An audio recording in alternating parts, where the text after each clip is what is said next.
Assalamu alaikum, Zubair. How are you? I am very well, Farhan. How are you today? I'm having great time here, and specifically to be with you. It's such an honor for me. So tell me about yourself. What do you do? How about your education, and where do you work? Farhan, honor is mine. I really feel privileged that I'm talking to you. I think you are such an inspirational person. I'm very much impressed. I have seen a number of your videos and have seen you rocking the audience. If I were younger than you, I should have my dream that when I grow up, I will become Farhan Jamil. But it seems that I am older than you. So unfortunately, I cannot have my childhood dream of becoming Farhan. But I think there are a number of people who would be watching this video and Hmm. they will say, hey, when I grow up, I would become Farhan Jamil. About me, I am currently a chief fellow at Oxford Center for Islamic Studies, Hmm. where I am working on a book project about Islam, Constitution, and Human Rights. This book would be published by Cambridge University Press. Um, and I'm also an editor of Sharia Law Source, which is an initiative of Harvard Law School. Amazing. Um, and Yes, so that is about my current research, and I did my PhD. We call it DPhil in law Hmm. at Oxford, All right. and I've been teaching for the past 1 decade. I have taught in Egypt. I have taught in Oxford in summer schools, and Hmm. I have also been teaching at professional academies like Hmm. Punjab Judicial Academy, Sharia Academy, Hmm. and have also provided a training through international organizations just like Max Planck Foundation Hmm. in Heidelberg, Germany. All right.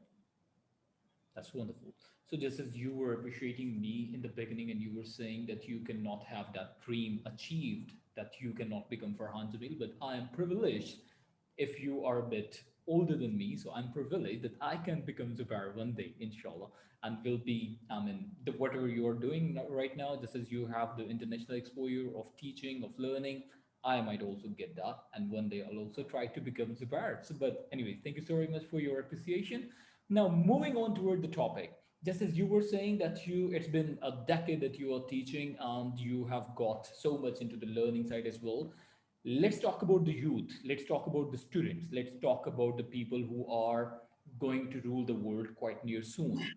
What's your opinion? Are they on the right track or not? Farhan, I think most of our audience would be Pakistani, so Hmm. I would contextualize whatever I say within Hmm. Pakistani context.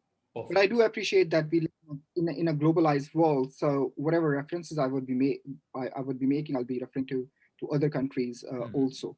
Hmm. Um, so what are the aspirations of youth? I think you may it would be a youth who would be better placed to answer that question.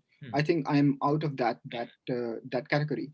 Although we have a young prime minister of 67 years old, but I think in my late 30s, Hmm. um, um, I I can just only tell you when I was youth once upon a time. Hmm. Um, if we look into the current situation, the Hmm. stats, we Hmm. see that 15,000 uh, people turn 18 every day in Pakistan. Hmm. Our under 30 population, if youth is the standard, I just when I say youth, I look into cricketers and footballers. So Hmm. what age do they retire? What is their peak time? So if 30 is the highest Retirement age time period, to retire. then 67% of Pakistani population is under 30. Hmm. That is 208 million people. Hmm. That is a big number. It's many European countries put together. Hmm. So that is the population, or that is the demography, that is the subject matter that we are dealing with today. Um, And so yes, I think it's really great that we are talking about this topic, and Hmm. I really thank you for suggesting this topic for today's discussion. All right.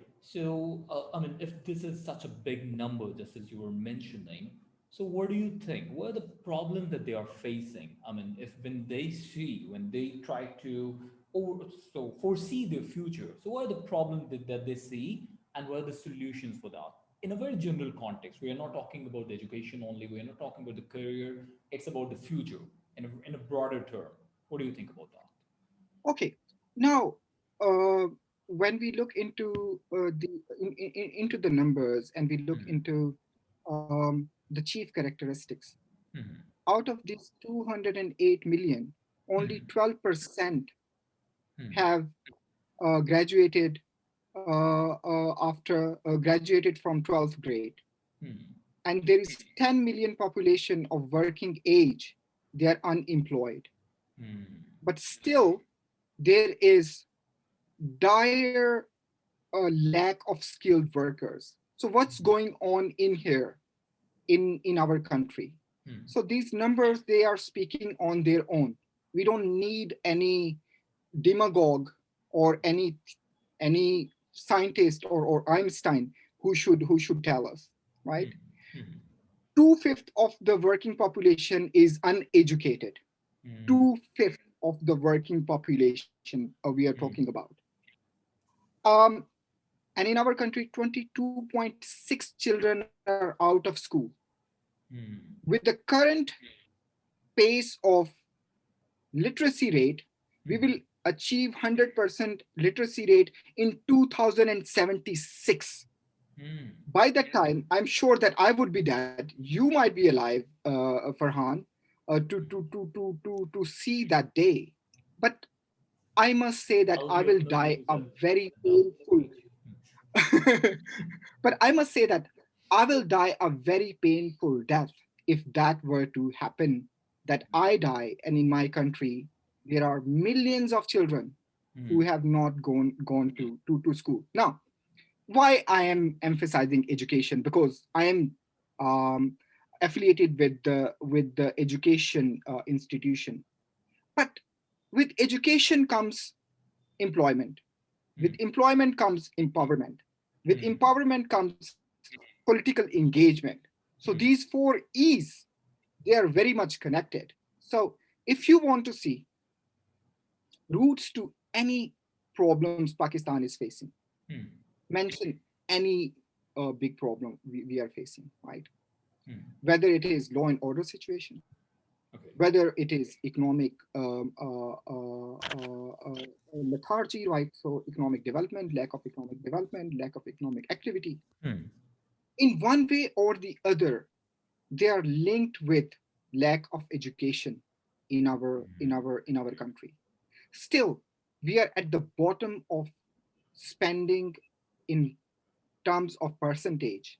Not in the world, not in the world, Hmm. even within the region in South Asia, our percentage of Hmm. spending on education. And still, education department is one of the most corrupt when it comes to stats. So Hmm. whatever money is being spent, even that is going to drain, right? So we will talk more about challenges and opportunities. Hmm. Hey, 64% population, over 200 million people, Hmm. their asset, right? So you talk about minerals, you talk about gold mines, you talk about pearls or whatever. Hmm. 200 million pearls need to be educated, need to be empowered, need to Hmm. be engaged, need to be employed. So that is our real asset, and we Hmm. need to focus on that. Perfect. A very good definition, by the way. This is the grassroots, this is the baby step that we should take to, for like, if we take it, only then we can think about the development. Only then we can think about the new Pakistan term might be. Yeah, true. But how about those people who are studying, who are educated, who have got the piece of paper as a degree, but they are not enlightened the way you were saying earlier? How about those people? What do you think? The universities, the education system, is it doing justice with the youth or not? Farhan, I'm very much impressed by your background. You have lots of certificates. Honestly, they are wonderful, and it has restored my confidence in university education. Although, in my estimation, university as an education has lived its existence, or its functionality, or its use. So Hmm. what happens is that there is this concept of path dependence.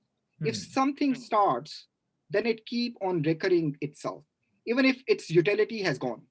There are so many Hmm. things in our personal life, in our collective life. So they had some kind of utility at the time when they were started. I mean, take the example of Ganga being the most sacred river, because Hmm. at that time it was sacred when Hmm. they started treating it as sacred.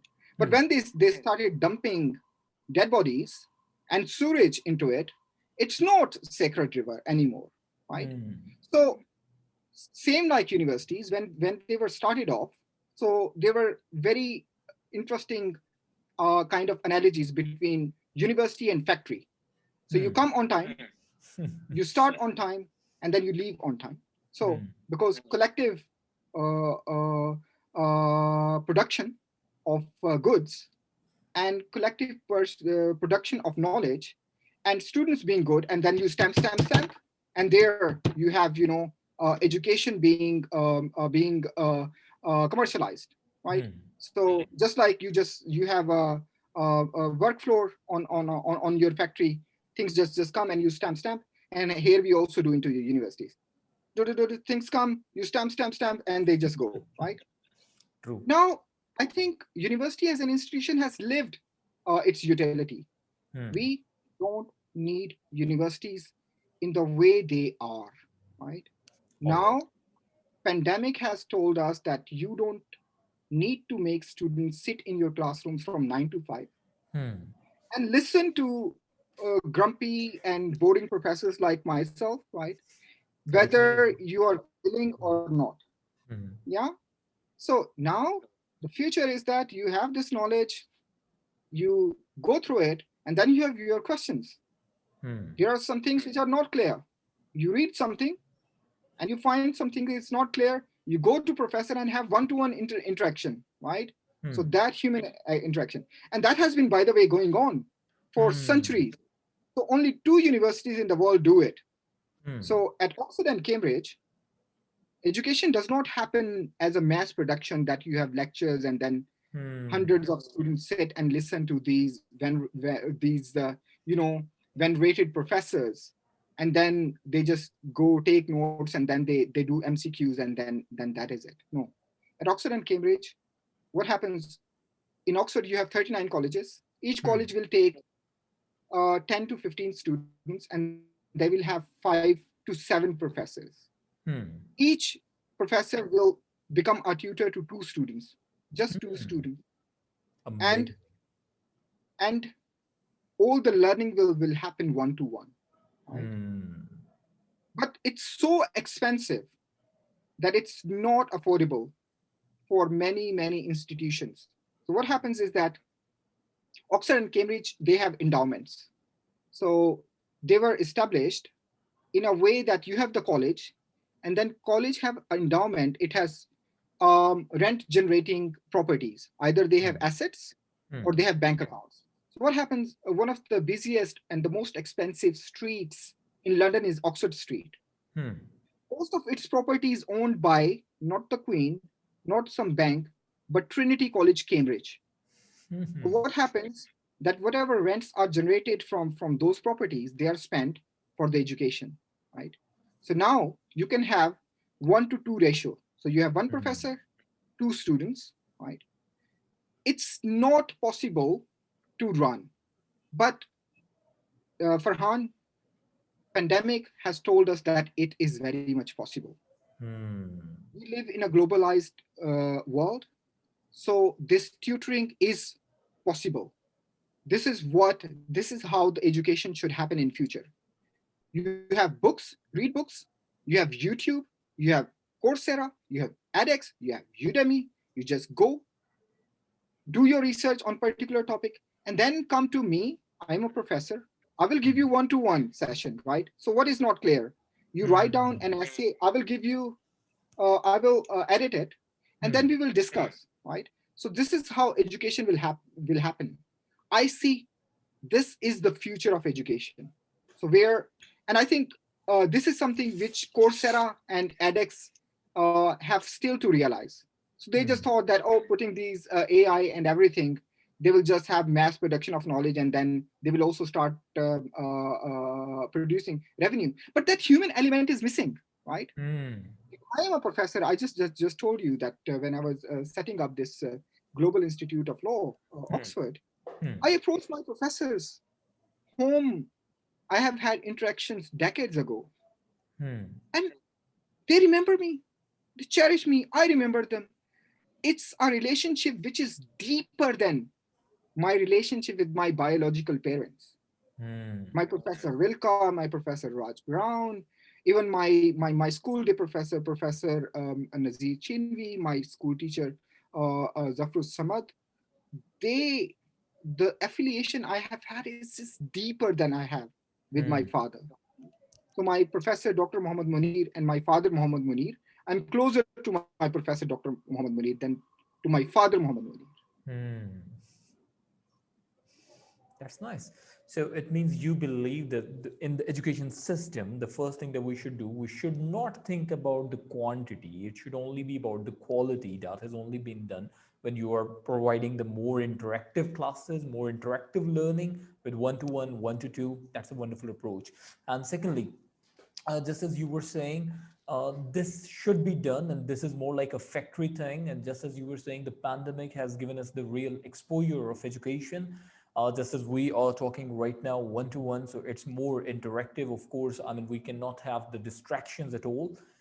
Secondly, universities, institutions, they were just showing their buildings, the environment, and they were making money through that. They like it's a big university. You can't afford to have a university like that. You can't afford to have an institution like that. It means you're not institution at all. People will not follow you. Yes, true. And I also take it like it's not only about the universities, it's also about the public. We have to give them the awareness that do not go with the flow, do not go for the quantity thing. If everybody is going there to that institution, that's a mean that I also have to go there. No, take your decision rationally, wisely. I agree with you. But now my question is, we have got the thing that what we should do, the what is the solution, how can we start doing this?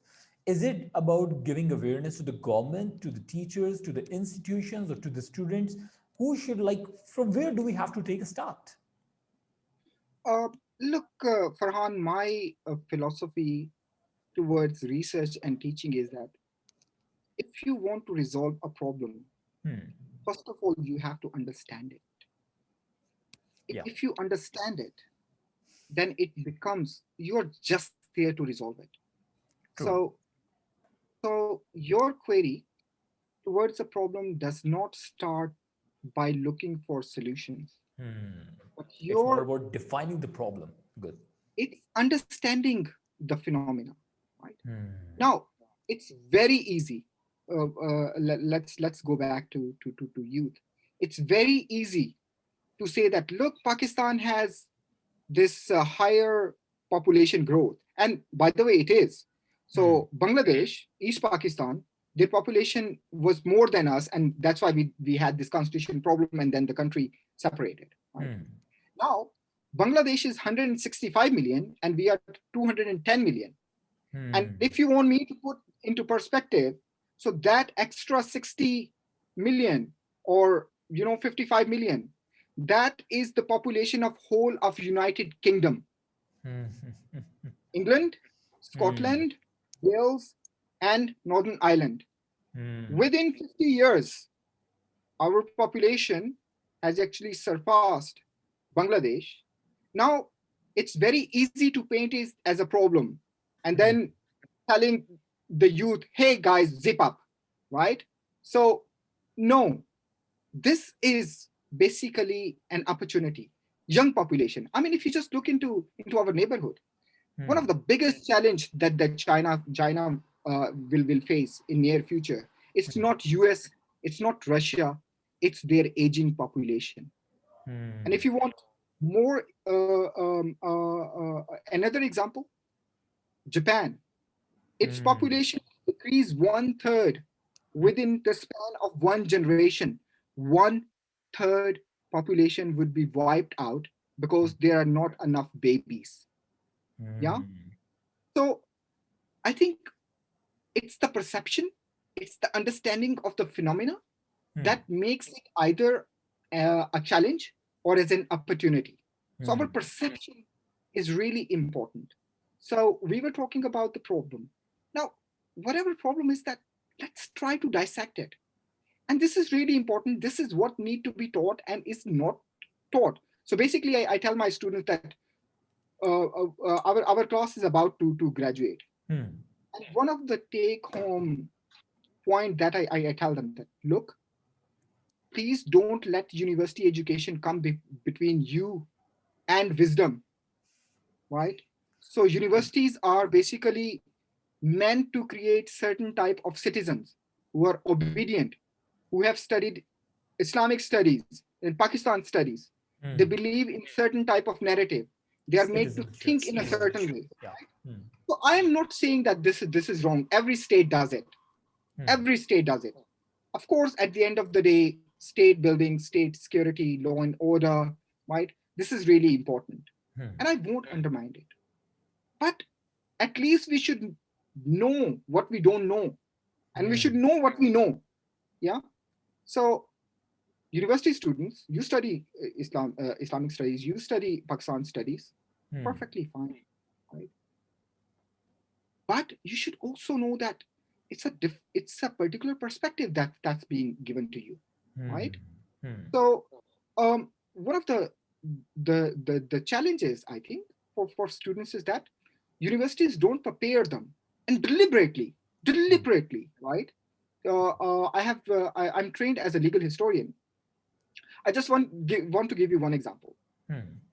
Please. You would know if you were a student in metric or in FSC or in BA.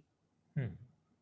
In English, you would never score more than 60%. That would be the highest you can do it, right? Because Right. I studied elective. But in Arabic and Persian, you can score until 98%, right? Hmm. So Hmm. this was deliberately done that a native does not have the mind to grasp English. The maximum a native can get in this foreign language is 60%. Hmm. But in other languages, in maths, you can score 100%.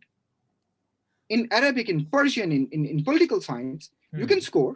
Hmm. But in English, you cannot score more than 60, right? And that has been ingrained in us in such a way that in number of our rural areas, students, the highest ratio of failure is in English. In CSS, majority of people fail. In essay writing, Hmm. in English, True. I want to ask them, what are your standards? How you fail in essays? Because the standards are not defined and you actually control, you exercise power by keeping your standards deliberately vague and by manipulating your standards in such a way that you intellectually colonize people, Hmm. the mindsets, right? So youth, this is what I want to tell the youth. Understand these things. It's not the local hegemony, it's not the colonial hegemony. There is also global hegemony, there is Hmm. local hegemony, right? So there is a lot more going on. So nothing which you read or you're taught should go without reflection. You must think why why this thing is being taught the way it is taught. Hmm. Why I cannot score more than 60% in English? Because it's just like Persian, it's just like Arabic, it's just like French or any other language. Why? Hmm. True. Have you ever listened to the caveman story, the Oh, caveman so, theory, the caveman theory? no, please enlighten me. The caveman theory, there was a person, there was a group of people, there were a group of people who were living in a cave, and someone was giving them an artificial life exposure by showing them an artificial sun, artificial birds, artificial mountains, artificial forest, and everything. One person out of those people came out of that cave, and he figured it out that there is a real sun out there that's totally different, more beautiful, and all. There is a mountain, there are the real time trees. So they are the real beauty. What they were showing us in the cave, everything is not real. And when that person went back to the cave to enlighten those people that this is not true, this is not the reality, what they did, they killed him. Now, you are saying that we should ask the question, we should ask ourselves, we should ask it to everybody, might be that why are you doing this? Why is it happening? Why do we have to do the way it is going on? My question is, would they accept it? Would society accept your why question? Because in Pakistan, it's very common to say, do not say why, because it would take you toward the war. I take. Thank you very much for telling that very very interesting anecdote.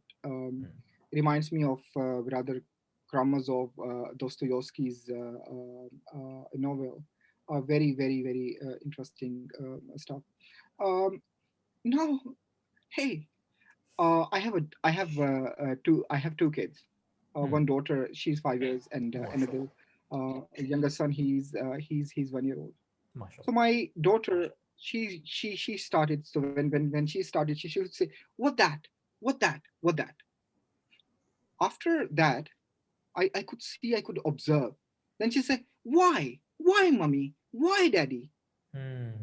We are born with these, right? So should we kill? Should we restrain? Should we imprison? Should we impose penal laws on these children? Yeah, who ask what, Hmm. why? And I think now when she's growing, this is really interesting. I think it has been a wonderful experience to be a parent. It helped me become a good teacher. That how her journey from what to Hmm. why, and now how. Now we are very Hmm. imaginative. She's very imaginative. Everything speaks for her. Her cars. So I have to pretend I'm car, I'm Audi, I speak. And then we were walking in the park. Then trees speak to her. Hmm. Insect speaks to her, right? Very imaginative. And we created these stories. So one of our stories is England. So it's a kitten has taken over the whole country, and they just name England as England. And our pet, her name is Rory. She's the queen. And Hmm. then Birdland, it attack England, and there is a war. And then England win, and then Rory has to give a speech. My dear countryman. So she has to pretend to be a queen, right? Hmm. I am so proud that you have fought for your homeland, Hmm. England. May God save England. And just we do it, right? And then we had Kittistan, right? About Pakistan, right? So There's a we Kyrgyzstan. took All right.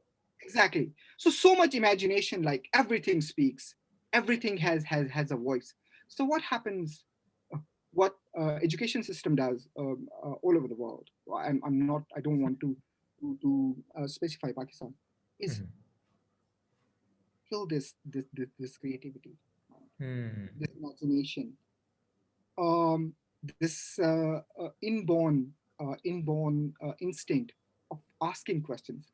Now, I don't want to be too much dramatic. I do understand that there is difference between religion and philosophy. So in Hmm. philosophy, questions which cannot be answered, and in religion, answers which cannot be questioned, Hmm. right? So yeah, so I mean, we just maybe keep Hmm. these two together, Hmm. uh, and knowing that what's their nature, or what's their essence. Yeah. Okay, wonderful. Well, coming back to my last question of this interview, is that you have already given us this exposure that we have to figure out that why are we doing this thing? Why is something that we should take it like our cell phone with us, and we should, for every single situation, for every single uh, question, might be for every single solution, we should ask why. What is the purpose of that? Why? So, but it's not easy. We understand that. This is also something that we have to make it in the environment that everybody is thinking like that. For which, what do you think? And what do you think? Like, what should be the procedure, or what should be the steps that being taken by the government or by the institution to develop this environment over here in this country, to be specific in Pakistan? So, what are the steps by being taken by the government? What are the steps should be taken by the institutions for that thing, to giving this type of awareness to the students or to the I want youngsters? to I want to highlight 2 points. Please. One historical and another more contemporary. Let me start with historical. Hmm. We all know that how Muslims translated Greek knowledge and philosophy, maths, medicine into Hmm. Arabic, Hmm. philosophy and all that. So this is how when Europe was in dark ages, all that knowledge was preserved by Muslims, and then during when Enlightenment period started in 12th century, Hmm. as a result of crusades and interaction with Muslims, all that knowledge was transferred to Europe, and then the whole process of Enlightenment starts. Now, what we forget or what we don't ask is that why did it happen, and why Hmm. it's not happening now, right? Hmm. So translating Greek knowledge into Arabic was perfectly fine. No one actually imposed fatwa on Farabi or Ibn Sina or whatever. Hey, Hmm. why are you doing this? Right now, the argument is given that oh, Islamic civilization was expanding, it was triumphant, and their taking of Greek knowledge was taking the knowledge of the subdued. Right? Hmm. But the real story is there was a political context to it. Hmm. Umayyads were overthrown by Abbasids, and Abbasids had overthrown Umayyads on the basis of their slogan that they will restore Prophet's family to political power. Hmm. And when they got power, they actually refused to fulfill their promise. Hmm. Now, from religious perspectives, they were being attacked. They say, hey, we need to bring some rationality. And where the rationality and reason will come, it will come from Greek. And Hmm. then it was an expanding empire. Hmm. It needed mathematics, it needed medicine just for the armies to build castles, right? Hmm. So, so the material reasons, right, for this, the why question, need to understand why we cannot ask why question in Pakistan. There is a reason for this, right? And then you ask that government should do. This is my second point. That is contemporary. Government will not do anything which does not serve its purpose. Government will not do anything which does not prolong it. And Hmm. politicians will do anything, literally anything, which may prolong them into power because that's the whole purpose of being a politician. As a Hmm. politician, you're not a charitable person. You're not somebody who is just interested in things for the sake of it. There are some people who are ideologically motivated, Hmm. but the whole purpose of being in politics is actually to become powerful, to become form a government, right? To stay So now, powerful. Hmm. exactly. So government will not do anything which does not serve its power. Now, if I were to understand that how government should do it, I will Hmm. understand what makes government to do certain things. Huh? What makes government to do certain things? Win elections? How you can Hmm. do win elections? In Pakistan, it's very simple. You win electables and that's done, right?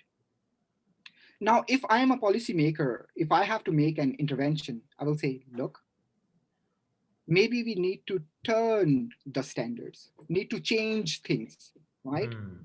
So Hmm. what makes people vote for a certain politician? It's not that if you are caught into some brawl and you are detained in a police station and you want your politician to go and basically rescue you.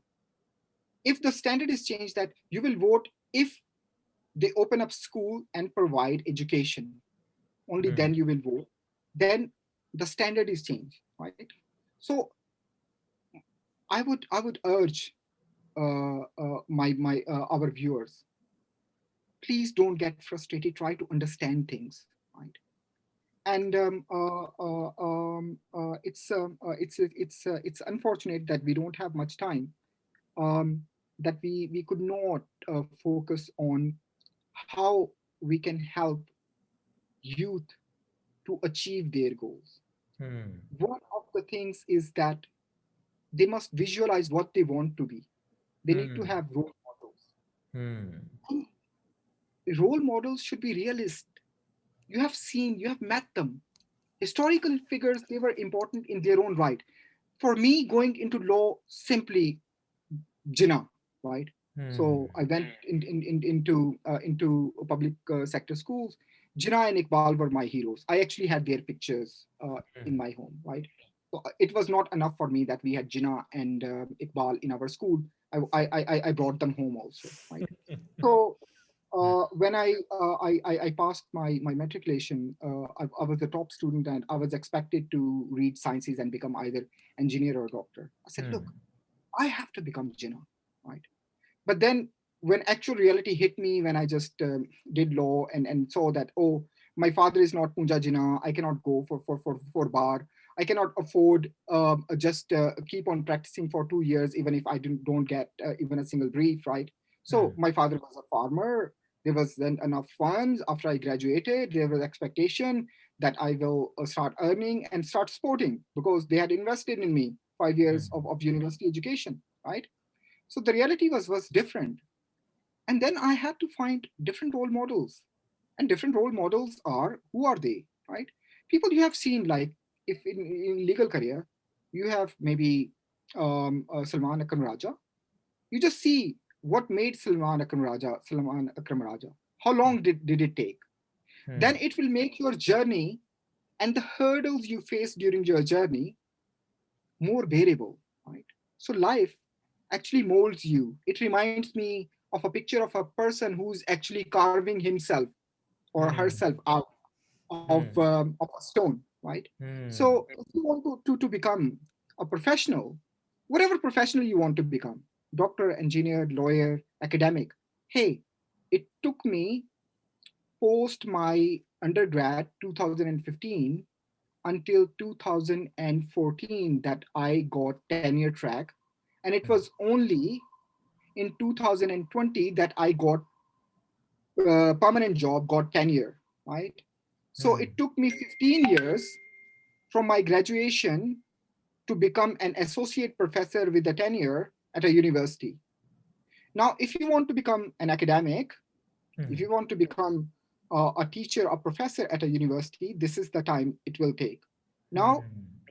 if you set your eyes on this and you have this time span, 15 years will pass and whatever problems you face, they will become bearable.